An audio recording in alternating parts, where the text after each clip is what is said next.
So beautiful, so elegant, just looking like a wow. Hi friends, welcome to our channel Priyanka Tech News. ఈ రోజు ఈ వీడియోలో చూసి మనం Oppo Reno 11 కి సంబంధించిన అన్బాక్సింగ్ అలాగే పూర్తి స్పెసిఫికేషన్ గురించి అయితే మాట్లాడుకుందాం. ఈ వీడియో నాదైతే కాదండి, చైనాకి సంబంధించింది. జస్ట్ ఇన్ఫర్మేషన్ ఇవ్వడం కోసం మాత్రమే చెప్తున్నాను. అన్బాక్సింగ్ చేసి మిగతా విషయాలు మాట్లాడుకుందాం మనం. జనవరి 12న Oppo Reno 11 ఇంకా Reno 11 Pro అనే రెండు మొబైల్స్ అయితే లాంచ్ అవబోతున్నాయి.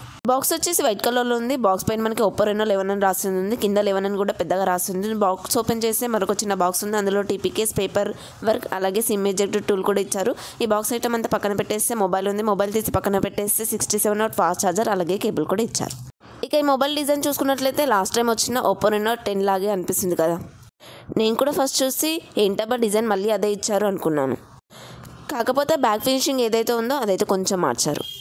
మరి ఈ డిజైన్ మీకు ఎలా అనిపించిందో నా కమెంట్లో చెప్పండి. ఇక ఈ వీడియో వచ్చేసి జస్ట్ ఇన్ఫర్మేషన్ ఇవ్వడం కోసం మాత్రమే చెప్తున్నానండి. నా దగ్గర ఈ మొబైల్ అయితే లేదు. ఇక జనవరి 12న రిలీజ్ అయ్యే రెండు మొబైల్స్కి సంబంధించిన డిజైన్స్ చూడడానికి ఈ విధంగా ఉంటాయి. Oppo Reno 11కి సంబంధించిన చైనా ప్రైస్ అయితే 29,700 అయితే ఉంది. చైనాలోనే ఈ ప్రైస్ 30,000 పెట్టారు. ఇక ఇండియాకి వచ్చేప్పటికి నేనైతే 35,000 అలా పెడతారని అనుకుంటున్నాను. కెమెరాస్ కోసం మంచి మొబైల్ కావాలనుకుంటే మాత్రం ఈ మొబైల్ ట్రై చేయొచ్చు. అదే మీకు పర్ఫార్మెన్స్ బేస్డ్ మొబైల్స్ కావాలనుకుంటే చాలా ఆప్షన్సే ఉన్నాయి మీకైతే. ఈసారి ఈ మొబైల్లో అయితే ప్రాసెసర్ ఇంకా కెమెరాలో ఇంప్రూవ్ చేసి తీసుకొచ్చారు. డిస్ప్లేలో మాత్రం ఈసారి ఈ మొబైల్లో బ్యాక్ మెయిన్ కెమెరా వచ్చేసి Sony LYT600 సెన్సార్ అయితే తీసుకొచ్చారు. ఇదైతే మంచి సెన్సారే. నాకైతే రివ్యూ న్యూస్ రావండి, అందుకోసమే నేను అన్బాక్సింగ్ ఇంకా పూర్తి స్పెసిఫికేషన్ మాత్రమే చెప్తున్నాను. ఇదైతే రివ్యూకి సంబంధించిన వీడియో అయితే కాదండి. నేనే మీ మొబైల్ని టెస్ట్ చేశాను, ఇది బాగుంది ఇది బాగలేదని చెప్పట్లేదండి. నేను ప్రతి వీడియోలో కూడా ఈ మొబైల్లో వచ్చిన కొత్త ఫీచర్స్ ఏంటి, అలాగే ఈ ఫీచర్స్ ఈ ప్రైస్కి సరిపోతాయా లేవా అని మాత్రమే చెప్తాను కదా. అలాగే చైనాలో మొబైల్ ప్రైస్ వచ్చేసి చాలా తక్కువగా ఉంటాయి, ఇండియాకి వచ్చేప్పటికి మాత్రం పెరుగుతాయి కదా. ఈ విషయం మీకు తెలియజేయాలని మాత్రమే నా ఉద్దేశం అండి. ఎవరు కూడా క్వశ్చన్ చేయకపోతే చైనాలో 20,000కి వచ్చిన మొబైల్ ఇండియాకి వచ్చేప్పటికి 35,000 కూడా తీసుకొస్తారు కదా. ఇలా తీసుకురావడం వల్ల మన ఇండియా కరెన్సీ అనేది చైనా కంపెనీకి వెళ్ళిపోతుంది. దానివల్ల చైనా ప్రజలు చైనా కంపెనీలు లాభపడతాయి. సో నా ఉద్దేశం కనుక మీకు అర్థమైతే మన ఛానల్ని సబ్స్క్రైబ్ చేయండి, అలాగే ఈ వీడియోకి ఒక లైక్ కూడా చేయండి. అలాగే నా ఛానల్ని సబ్స్క్రైబ్ చేసుకున్న ప్రతి ఒక్కరికి కూడా థ్యాంక్ యూ. మీ సపోర్ట్ అయితే ఎప్పటికీ మరవలేనిది. ఇక ఈ మొబైల్కి సంబంధించిన డిజైన్ గురించి అయితే మనం ఆల్రెడీ మాట్లాడేసుకున్నాం. ఇండియాకి బేస్ వేరియంట్ మొబైల్కి సంబంధించిన డిజైన్లో చిన్న వేరియేషన్ అయితే ఉంటుంది. మీరైతే దాన్ని ఇక్కడ గమనించవచ్చు. సో మీరైతే ఒకటి గుర్తుపెట్టుకోండి, కంపెనీ వాళ్ళు యాడ్స్లో ఇచ్చేది ప్రమోట్ చేసేది అంతా కూడా ప్రో ప్లస్ అంటే హయ్యర్ వేరియంట్స్ మాత్రమే చూపిస్తారు. సో మనం వాళ్ళ యాడ్స్ చూసి వాళ్ళ మాటలు విని మనం బేస్ వేరియంట్ ప్రో వర్షన్ లేనివి మాత్రమే మొబైల్స్ తీసుకుంటుంటాం. సో మీరు ఎప్పుడైనా గుర్తుపెట్టుకోండి, ప్రో వర్షన్కి నాన్ ప్రో వర్షన్కి నక్కకి నాగలోకి అనుకున్నంత దూరం ఉంటుంది. Oppo వాళ్ళు ఇచ్చే యాడ్లో రణ్వీర్ కూడా Oppo Reno 11 మొబైల్తో ఫోటో తీసి చూపిస్తున్నారు. మనకి ప్రో వర్షన్ చేసినంత పర్ఫార్మెన్స్ అయితే ఈ బేస్ వేరియంట్ మొబైల్స్ చేయవండి. సో మనం ప్రో వేరియంట్ చూసి నాన్ ప్రో వేరియంట్ మొబైల్స్ తీసుకోవడం వల్ల అంత మంచి ఎక్స్పీరియన్స్ అయితే ఉండదు. ఒకవేళ మీ దగ్గర డబ్బులు కనుక ఉంటే ప్రో వేరియంట్ తీసుకోవడానికి ట్రై చేయండి. ఇక ఈ మొబైల్ స్పెసిఫికేషన్ చూసుకున్నట్లయితే ఇక ఈ మొబైల్కి సంబంధించిన స్పెసిఫికేషన్ చూడడానికి ఈ విధంగా ఉన్నాయి. ఈ వీడియోలో వచ్చేసి నాన్ ప్రో వర్షన్ మొబైల్కి సంబంధించిన స్పెసిఫికేషన్ గురించి అయితే మాట్లాడుకుందాం. నెక్స్ట్ వీడియో మనం ప్రో వర్షన్కి సంబంధించిన మొబైల్ గురించి మాట్లాడేసుకుందాం.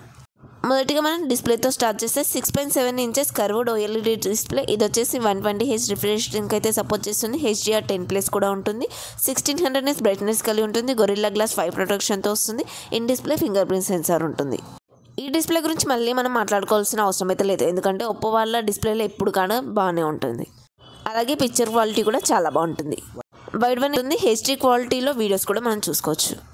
ఇక ప్రాసెసర్ విషయానికి వస్తే Dimensity 8200 ప్రాసెసర్ వాడారు. ఇది వచ్చేసి 4nm మీద బిల్డ్ అయిన ప్రాసెసర్. 3.5 GHz మ్యాక్సిమం స్పీడ్ అయితే ఉంటుంది. LPDDR5 ర్యామ్ టెక్నాలజీతో వస్తుంది. UFS 3.1 మెమరీ టెక్నాలజీతో వస్తుంది. బేస్ వేరియంట్ వచ్చేసి 8GB 256GB. ఇది వచ్చేసి చైనా వర్షన్ కాబట్టి Android 14తో వస్తుంది. కలర్ OSతో వస్తుంది. 2+years అప్డేట్స్ అయితే ఇస్తారు. ఈ ప్రాసెసర్ వచ్చేసి గేమింగ్ కూడా బాగుంటుంది. మీకు ఒక బడ్జెట్ రేంజ్లో ఈ మొబైల్ అయితే బాగా ఉంటుంది. కెమెరాస్ ఎక్కువ ఇంపార్టెంట్ అనుకున్నప్పుడు ప్రాసెసర్తో పని ఏమి ఉండదు కదా. ఇక కెమెరా విషయానికి వస్తే ఇదే హైలైట్ అని చెప్పాలి. లాస్ట్ ఇయర్తో కంపేర్ చేస్తే ఈసారి మెయిన్ కెమెరా మంచిదే వాడారు.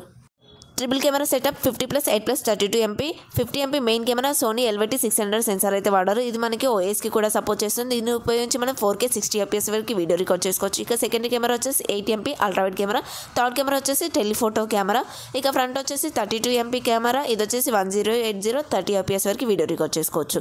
ఇది మనకి ఎగ్జ్మోర్ RS సెన్సార్ అయితే వాడారు. ఈసారి మనకి ఫ్రంట్ కెమెరా తోటి 4K 30fps వరకు కూడా వీడియో రికార్డ్ చేసుకోవచ్చు. ఇది లాస్ట్ టైం కన్నా ఎక్కువ. ఇక మెయిన్ కెమెరా పర్ఫార్మెన్స్ గురించి నేనైతే మళ్ళీ చెప్పాల్సిన అవసరం లేదు. ఇదైతే మంచి సెన్సారే. ఫ్రంట్ కూడా 32MP కాబట్టి దీని పర్ఫార్మెన్స్ కూడా చాలా బాగుంటుంది. ఒప్పో మొబైల్స్ మ్యాక్సిమం తీసుకునేది కూడా ఫొటోస్ బాగా వస్తాయని చెప్పేసి తీసుకుంటారు కదా. మీరైతే కెమెరా విషయంలో అస్సలు డిసప్పాయింట్ అయితే అవ్వరు. ఇక బ్యాటరీ విషయానికి వస్తే ఈసారి కొంచెం తగ్గించారు. 4800 mAh battery, 67W fast charger అయితే ఇస్తున్నారు. ఇది జస్ట్ మనకి 50% జస్ట్ 20 minutesలోనే బ్యాటరీ అయితే ఫుల్ అయిపోతుంది. ఇక చైనాలో దీని ప్రైస్ వచ్చేసి ఆల్రెడీ చెప్పాను కదా, బేస్ వేరియంట్ 8GB 256GB వచ్చేసి 29,700కి వస్తుంది. అలాగే హయ్యర్ వేరియంట్ 12GB 512GB వచ్చేసి 35,300కి వస్తుంది. అలాగే ఒప్పో వాళ్ళు చైనాలో ఒక మంచి ఆఫర్ కూడా ఇచ్చారు. ఒకవేళ మీ బ్యాటరీ కనుక నెక్స్ట్ 4 yearsలో 80% కన్నా తక్కువ హెల్త్ అయితే ఫ్రీగా రీప్లేస్మెంట్ చేసిస్తా అంటున్నారు. పోనీ కదండో బ్యాటరీని. ఇదైతే మంచి విషయమే కదా. మామూలుగా ఏ మొబైల్ అయినా సరే ఒక 3 years వాడిన తర్వాత బ్యాటరీ అనేది డిశ్చార్జ్ అయిపోతుంది కదా. సో 4 years వరకు అంటున్నారు కాబట్టి ఇదైతే మనం ఆలోచించాల్సిన విషయమే. మరి ఒప్పో లవర్స్కి ఈ మొబైల్ నచ్చుతుందా లేదా? ఒప్పో లవర్స్ ఎవరైనా ఉంటే కమెంట్ చేయండి. ఈ వీడియోకి అయితే ఇంతే ఫ్రెండ్స్. ఈ వీడియో మీకు నచ్చిందని అనుకుంటున్నాను. నచ్చితే కనుక ఈ వీడియోని లైక్ చేయండి, షేర్ చేయండి, అలాగే మన ఛానల్ని సబ్స్క్రైబ్ చేయండి. బెల్ ఐకాన్ ఆన్ చేసుకోవడం అస్సలు మర్చిపోద్దు.